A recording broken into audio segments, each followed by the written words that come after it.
Hi. Welcome to another episode of The More You Know. Today I'm joined with Dr. Grace. Dr. Grace, can we get a brief introduction of yourself? Hey, how you doing? Yeah, my name is Dr. Grace. I'm an integrative and functional care physician. I've been working as a chiropractor as well for the last 20 years in a high profile market. So I'm a doctor to celebrities and professional athletes, CEOs, and of course everybody else in between. But I've seen a lot. Yeah, that's definitely awesome. When you first told me that, I was like, whoa, this is like a big deal now. Yeah, Can you you better tell bring your us? A game now, huh? Are you able to kind of like outline some celebrities that you've worked with? Sure. Well, if you go to my website, there's actually a video there that every single person that's in the video just came over and let me have them talk about me just out of the goodness of their hearts because they're my people. And I'm actually very close with them and adore them. One is Regina King, who is an Oscar winner and multiple Emmy winner at this point and has her own production company in LA. And Casey Lemons, who wrote and directed the movie Harriet, which was just released about Harriet Tubman and her husband, Vonnie Curtis Hall, and their kid Hunter. They're all in the movie. Another one, Jessica Biel's dad, he's on the video as well. And there's a few others like Michael T. Williamson. He played Bubba Gump and Forrest Gump and has done a lot in between since then as well. However, that's what people really know him for. And a lot of musicians. I see the guy who is the drummer for Foreigner and have worked with Rat Dog, who is the remaining members of the Grateful Dead. And let's see, I was the doctor working on all the stunt guys for The Matrix when that was filming. Oh So, wow. yeah, I've seen a few things, I've seen a few folks. Can you go through with us what kind of like therapeutic treatments you kind of went with these celebrities? Well, it's not that I'm using it just for the celebrities, but that's one of the things that attracts me to their field, basically, because I do some things that a lot of doctors don't really know about, and I integrate high tech therapeutic devices that are super effective and are based in ancient wisdom, but elevated now to what technology has to offer to optimize body and body health. So I do everything from cold laser therapy to hyperbaric oxygen therapy. Starting to get into ozone therapy now. Can you go over what these are? Yeah, oh yeah, of course, of course. And then of course balancing all that out with food, how to pick it properly so that you optimize your cell structure and optimize whatever you're looking to achieve, be it weight management or anti-inflammatory or brain fog and getting rid of it or stabilizing your hormones and making sure that they work. So the kind of foods that you eat and the supplements that you take are directly proportional to how well all those systems work too. So just to circle back a little bit for you and talk about a few things, um, one of the one of the game changers for me that I came across early in my career as a doctor. I was probably out of school maybe about maybe 4 years, and not even maybe 3 years. And I came across a company called Urconia Medical, and they designed the first FDA approved cold laser in the United States. Now, this technology had been around in Europe, of course, for years already, and in Eastern medicine, but the US hadn't adapted it yet or had it FDA approved. So at a continuing education seminar, I found these guys and ended up working with them in their company and helping doing lecturing and sales. And in the process of that, learned from some of the greatest minds in laser technology and medicine and about four different people, that would be four different doctors, and integrated all of their teachings into everything that I do today. So that was a huge game changer. And the laser, it basically gets your body to heal like Wolverine from the cellular level on out. Interesting. Yeah, yeah. So if you have surgery or like a new cut or something that where your tissue needs to heal and mend, the laser helps scar tissue to grow faster and in a way that creates less keloiding or that bumpy stuff that you see on a scar, right? Hmm. So, and especially in the African American community, keloiding is a huge issue. So to be able to have a device and a technology that helps to stop that very painful process from occurring in the first place is kind of a big deal. Interesting.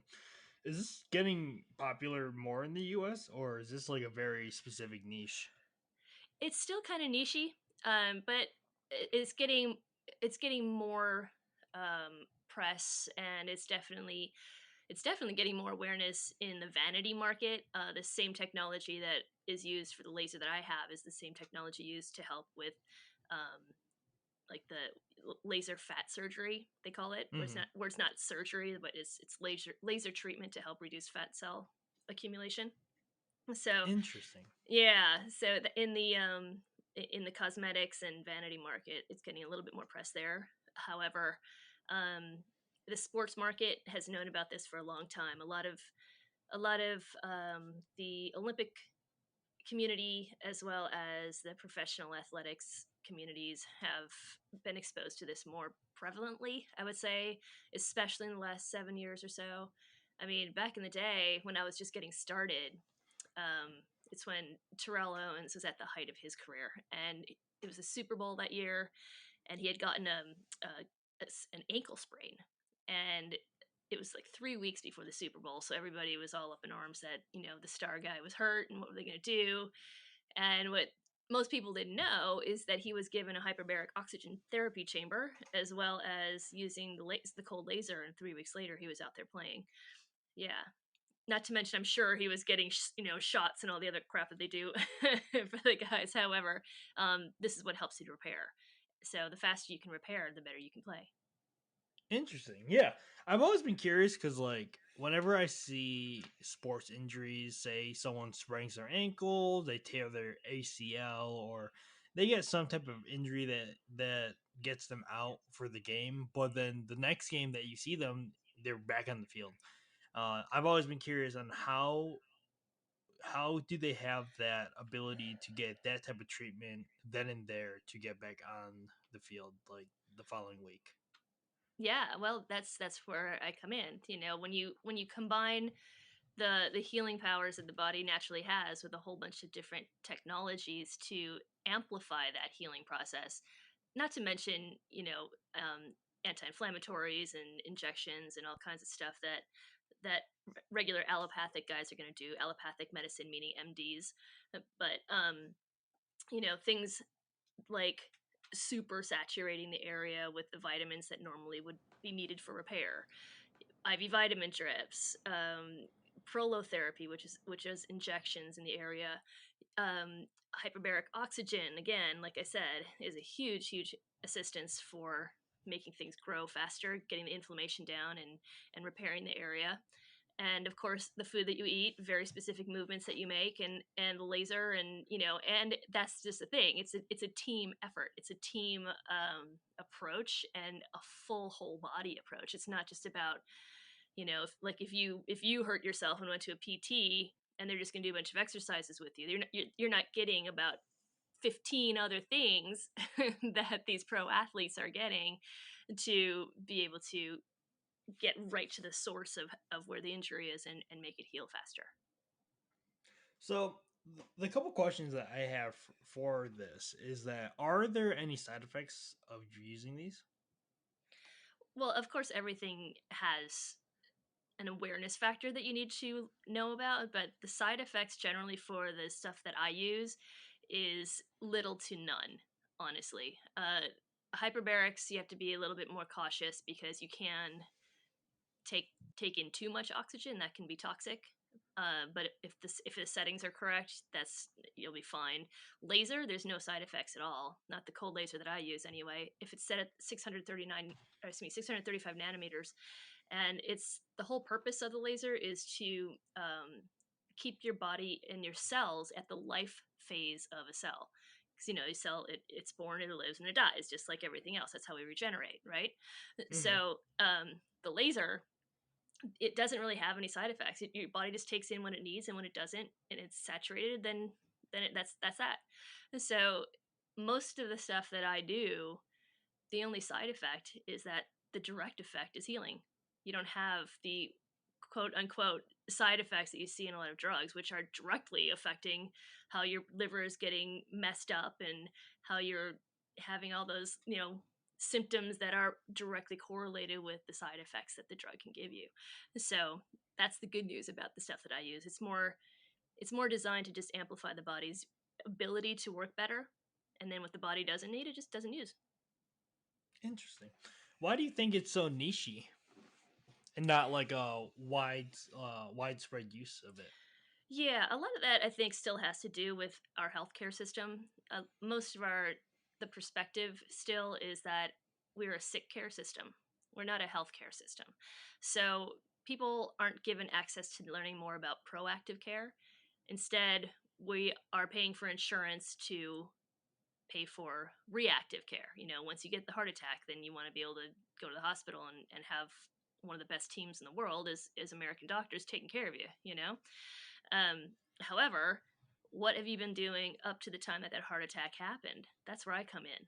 And a lot of people are finally starting to shift their perspective into that space more. And also, my profession in general um, has always had this kind of like, what do these guys really know kind of shield over it. And that's being lifted quite a bit too. People are really recognizing the fact that the chiropractic field, the integrative medicine field, the functional medicine field is based really solidly in science, and it really, really works. And so, um, unfortunately, a lot of what we do isn't paid by insurance, and that's going back to that healthcare versus sick care thing.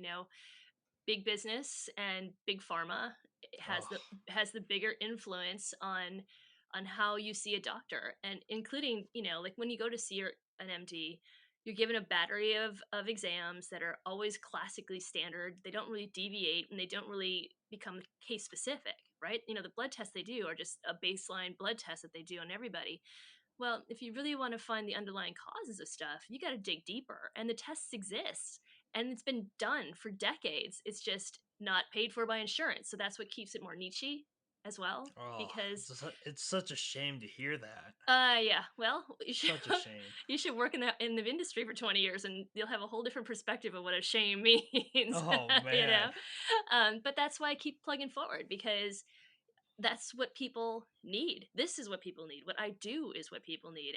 And keeping people ahead of the curve before getting sick is so much more effective and so much more cost effective. So yes, even though you may have to pay cash to do these things, first of all, I have two answers to that. One, most insurance is a high deductible now anyway, so you're going to be paying cash no matter what.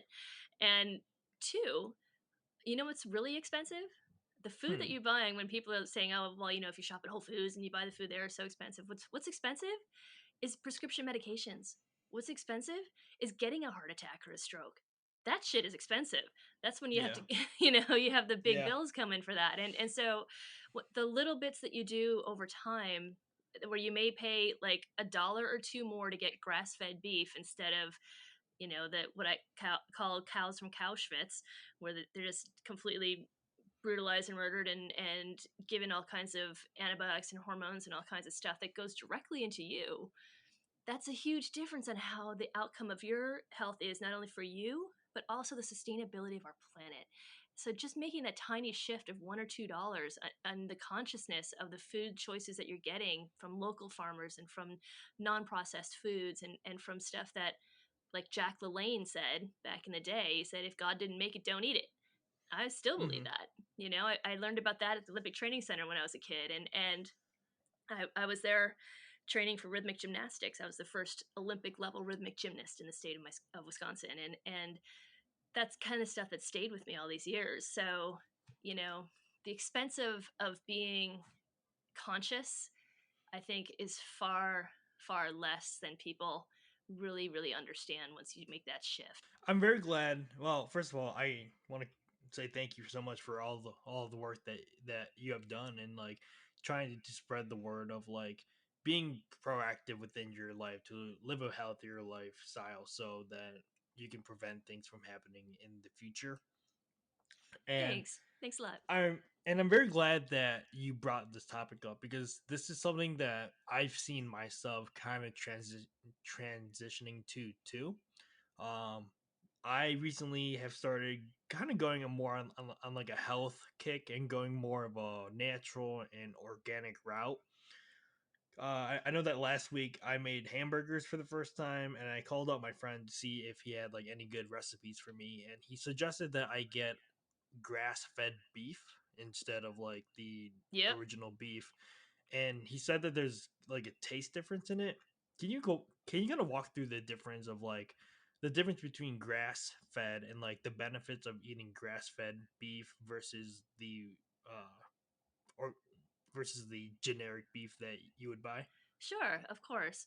I love bringing awareness to this because I find it my duty to give people information that truly is beneficial for their bodies, but also more beneficial and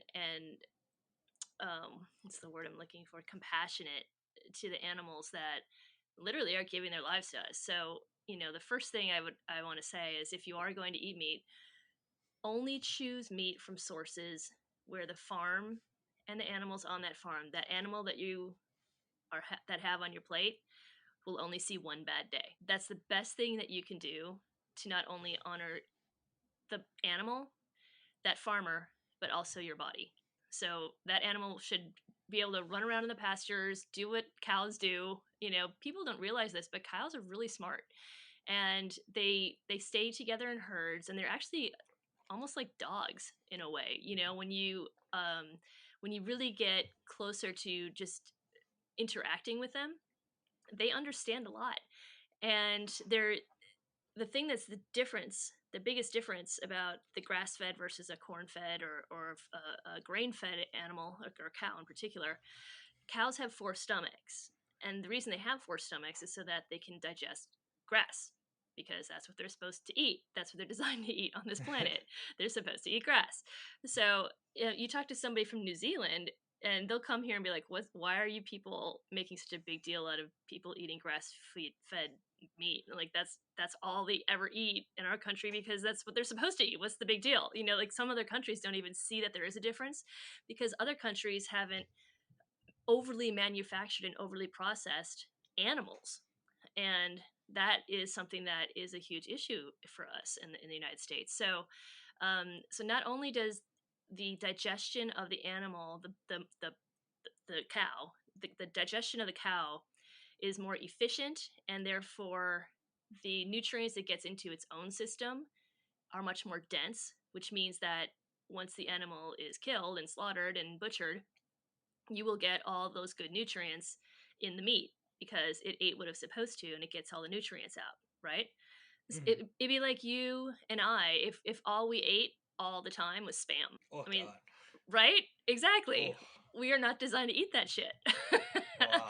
Yeah. And so now a cow that's been fed grains or corn in particular, corn is not a digestible product for anybody, really. But what's even more important about corn is that it actually increases inflammation in your body 80 to 1. For every What? one bite of corn you have, you would have to take 80 omega 3 essential fatty acid pills to reverse what it's done because it has over 80 omega 6s in it for every one omega 3. Omega 3s decrease inflammation, omega 6s bring them up. So if your ratio is 80 to 1, you're adding gasoline to the fire. So if you have any inflammation in your body, anything that hurts, anything that's not working, if your gut is inflamed and you have leaky gut or anything like that, and you're eating corn chips, popcorn, corn on the cob, even if it's organic, it doesn't matter. The chemistry of the plant is going to spike your inflammation 80 to 1. So take that and now feed corn to a cow who can't digest it because it's not really designed to. There's even some farms, and I've seen pictures of this, like big business farming where they have tons and tons of heads of cattle. They'll drill holes in the sides of the beef cow and just shove the feed in there so that when the animal goes out for sale, it weighs more and they get more money on it. Oh And my God. uh-huh. And after the cow is killed, you can find tumors on them. And what they do with those tumors is they just cut them out. And you know what? When you see a steak in the grocery store and it's and that nice pretty underneath the plastic and it's on the little thing that you're gonna buy it on. Well, before that steak has been put there, it's been cut off of the animal, right? Well, the tumors are all around that piece of steak. They just cut the tumor away and then they still sell it. Oh my god. That's why you want grass-fed beef. Oh my god. That is horrible. Yeah. Let that Yeah, just settle in for a minute. yeah, yeah. I'm thinking about that, and I just can't. Oh, And why would you want to contribute to not only an industry that does that, but also to, to the horrible life that that animal has had to endure just because you want to have some ground beef? It's just not necessary. And that's why I'm a huge proponent of, okay, look, I do eat animal products, I do, but I'm also extremely picky about where they come from. I can check. I can trace the line of where they're born sometimes, even if I want to. By the farmers that take care of the animal, and I just absolutely refuse to have anything that's not humanely treated and only sees one bad day. yeah, yeah. I think that's a perfect way of seeing it. I know that I've definitely had thoughts of like, wow. I mean, all this meat, and like I kind of feel bad at times, and then I always think like, should I just turn like vegetarian or vegan or something? But now that you put it in this way, it's better to go the grass fed route, so you can still feel good about eating it and know that you're contributing to farmers and honoring that cow's life. Exactly. You want to have for cattle or grass fed for any like chickens and any other pork, pigs, those guys. You just want pasture raised.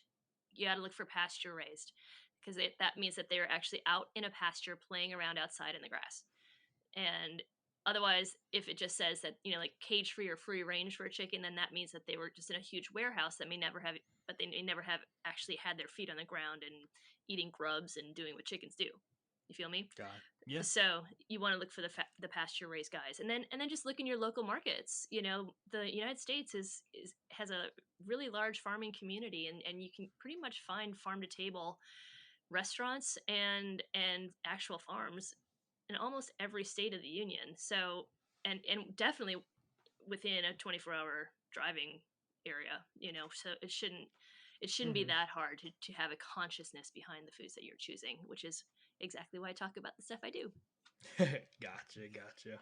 That's perfect. That makes me want to lead into my next topic that I wanted to discuss, and that's more of supplements. Okay. Um, are you familiar with a lot of like bodybuilding supplements?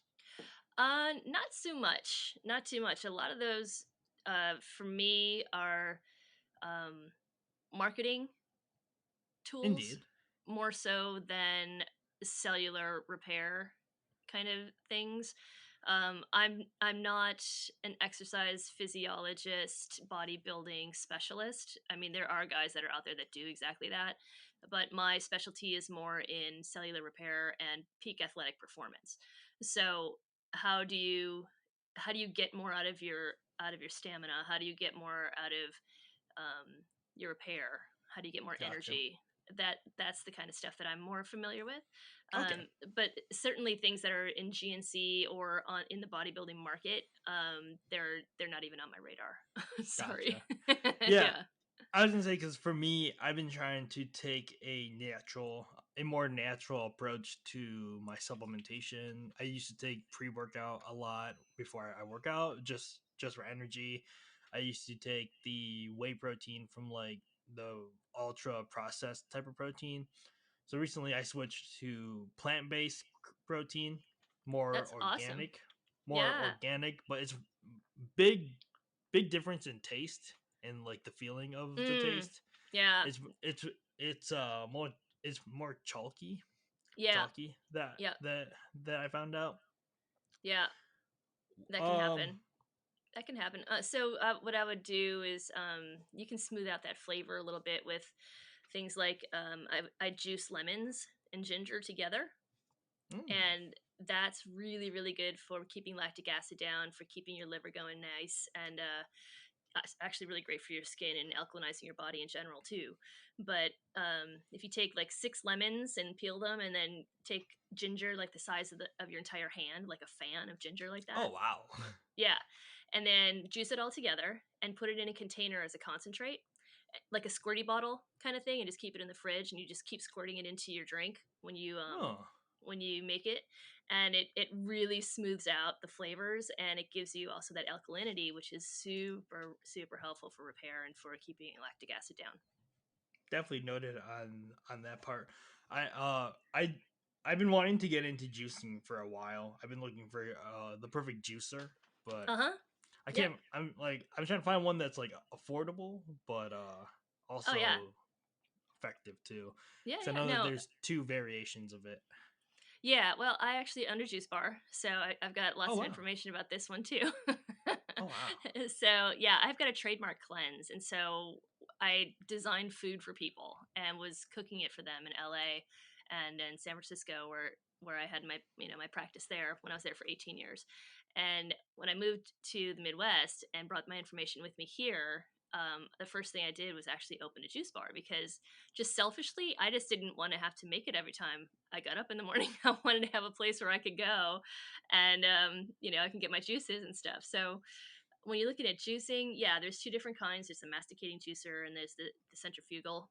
And the Yes. masticating ones are great for especially like wheatgrass and stuff that needs to get smashed in order to get the juice to come out of it. And you tend to get a little bit more of the fiber content in there too. But the centrifugal ones they're super effective too. I mean, it's not like if you had to say one or the other, I would just say just get one at all, because to not juice at all is a bigger fail than to think that you're going to fail by having one juicer or the other. Does that make sense? Yeah, because I've Yeah. read around that there's a difference between the two juicers, and that's because one of them moves at a slower RPM, and the slower the RPM, the more nutrients that it will hold, due to, well, as opposed to the other one, because it spins so fast that there's more heat generated in the process of juicing, and that heat will actually destroy some of the nutrient content. Is Yeah, that the true? the amount of heat that's created is minuscule when you're looking at Minuscule. when you're looking at either one. And the RPMs, you it's yes, it's true, one is a lot slower. The masticating one is a lot slower, but it's slower because it uses a completely different system of extraction, in that it squishes or smashes the product. Okay, whereas with the centrifugal one, that one spins faster because it just spins super fast, and then that makes it the product, the food product, gets smashed up against a filter, and then the juice comes out that way. So basically, the extraction, you shouldn't really compare RPMs from one to the other, because the purpose of how the machine works is totally different. It's like you going faster in an airplane versus going faster in a speedboat. Yeah, both are fast, but they have totally different engines and they work in totally different ways. Does that make sense? Yeah, yeah. Yeah. See, and I'm very glad that you brought this up, because when I first started like looking up juicers on like what type to buy, every single website that I read was like, go for the one that spins the slowest, and I was like, okay. Well, what I would say is go for the one that you'll use the most, and that's the bigger issue. If it's super easy to clean, if it's super easy to navigate with, if it's easy to use, if it's easy to design recipes with, like that's what I would go with, because if even if it's moving slowly, and having what some of the sites may have told you, if you're never going to use it 'cause it's a pain in the ass, then what's the point, right? Hmm. Yeah, I So agree. one, if you're just entering into the juicing world, I think one of the best ones that you could possibly get is from Breville, and it was really made more prominent by the Australian guy who did the movie Fat, Sick, and Nearly Dead. And he just got a juicer and traveled all over, and just went on this juicing journey basically. And Breville designed this juicer to be Superman friendly. So you can Hmm. put in almost like a whole apple through it. You don't have to cut a lot of stuff. You don't have to do a lot of prep with it. You can and it handles doing stuff like kale and leafy greens, as well as something as robust as ginger and pears, and heavier stuff like that. So I would highly recommend looking into the Breville, because it is easy to clean, it's easy to use, and it's something that won't deter you because it's so technical, if you Hmm. will. And it's not too chefy, and it's not too too difficult. So I would go with that if you're just getting started. Gotcha, gotcha. And final topic to wrap up the final 10 minutes. What are some Sure. foods that people can start consuming today to improve their immune system, improve their cell health? Because I know that today our immune system is the most important thing in our body. Well, it always is, but even more now, it's more vital. We're entering more of a wintry season, and the climate changes can get people sick. I know that once, because I'm here in Georgia, and once the temperature changed from like 60 to maybe like 40, I noticed that myself, that I was getting a little sore throat because Mm-hmm. the drastic climate change. Yep. So, what are some foods that people can incorporate today to help with that? Because I know that for me, I've introduced elderberry syrup in my little Yep. regimen. I just heard word of it from my friend where she was like, "Yeah, elderberry syrup is like this new cool thing. It helps you improve your immune system." So I was like, Yeah, actually, "I'll yeah, try it it out." does. It does. The things that you want to be aware of are the ones that have high antioxidant, or ORAC values, which are foods like acai, and believe it or not, cauliflower has more vitamin C than oranges do, and so do Hmm. strawberries. They have more vitamin C than oranges, and oranges have a lot of sugar too. So not having orange juice is actually a really good idea, and going more for low glycemic index vitamin C's like cauliflower and strawberries will help a lot. Blueberries too, high antioxidant value. Um, Things like echinacea golden seal and omega-3 essential fatty acids. Omega-3s are extremely important for your immunity, and so is vitamin D, and so is zinc. All of these are factors that are coming up in the literature even more now too. In fact, one of the first double-blind randomized trials to come out since COVID hit endorses the use of vitamin D3 Hmm. as something to improve and enhance and maintain your immunity. And something that I think a lot of people don't recognize, the fact that or excuse me, not 90, but 70 to 80% of your immune system and your neurology both are in your gut. So if you don't have really good, smooth gut function, you are definitely looking at a state of being sick. And one of the three biggest, or I should say that, well, I say the top five, my big five that you have to avoid, and it's more of what to avoid rather than what to add in, because even adding in the best stuff right now, if you're not absorbing it, or if you have so much toxic debris in your system that your cells can't use it, it won't matter what you eat. You have to get the crap out first, and that's trans fats, excited toxins, corn, sugar, and GMOs. Those have got to go. If you can just get rid of those five things, which means reading your labels on any food first, you have to read the label. I don't care how much sodium is in it. I don't care how much the protein is in it, or any of the stuff that's above the ingredient line.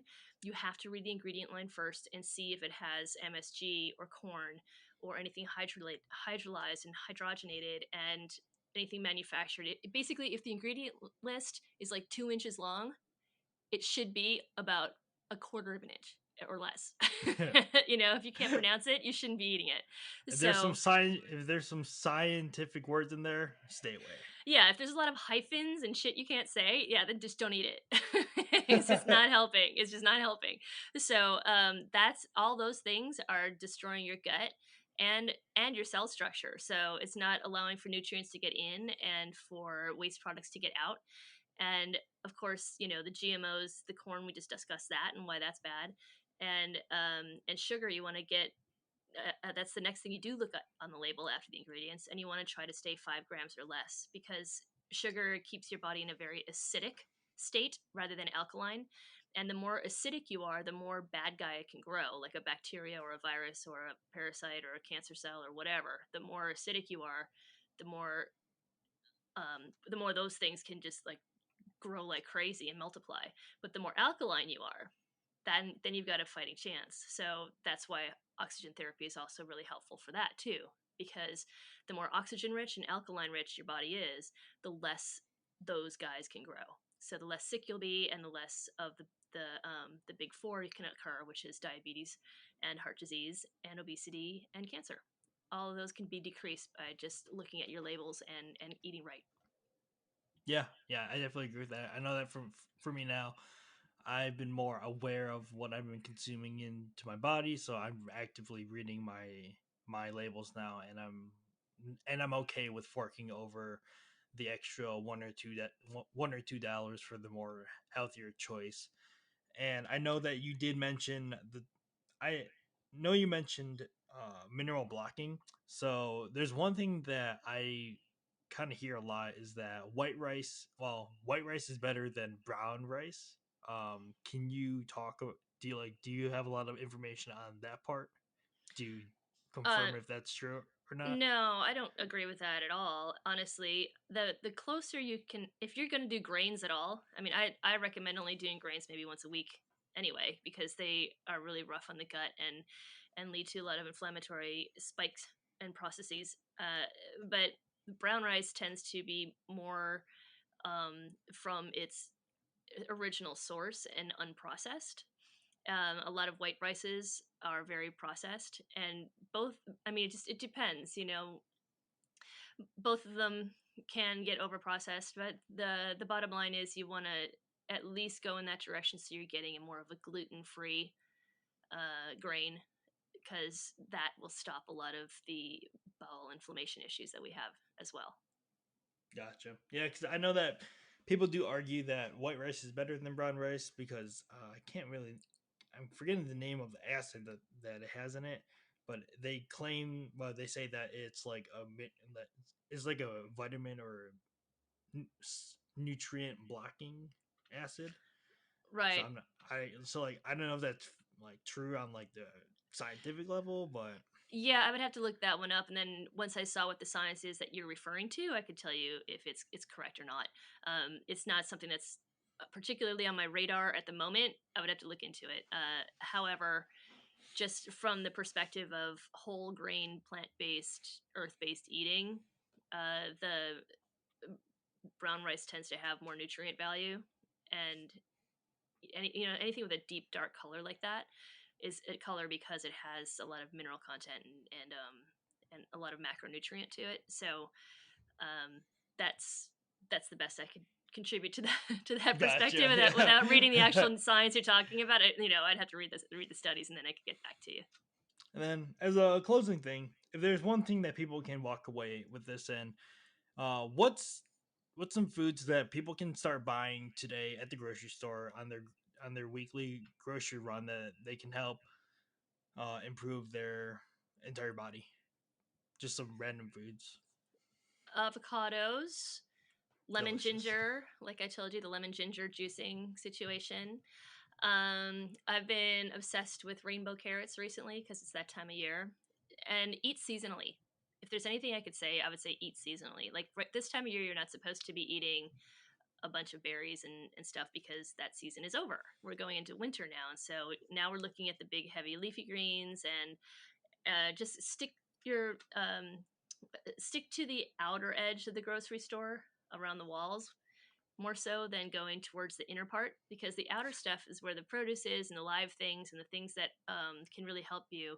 And most importantly, above all other things, is to get live probiotics in your body. So I would say find you some kimchi or some Mm, cultured vegetables. kombucha.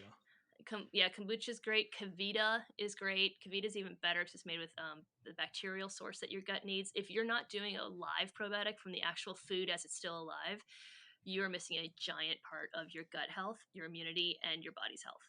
Yeah, I'm glad that you really talked about that you mentioned the part where like stick to the outer.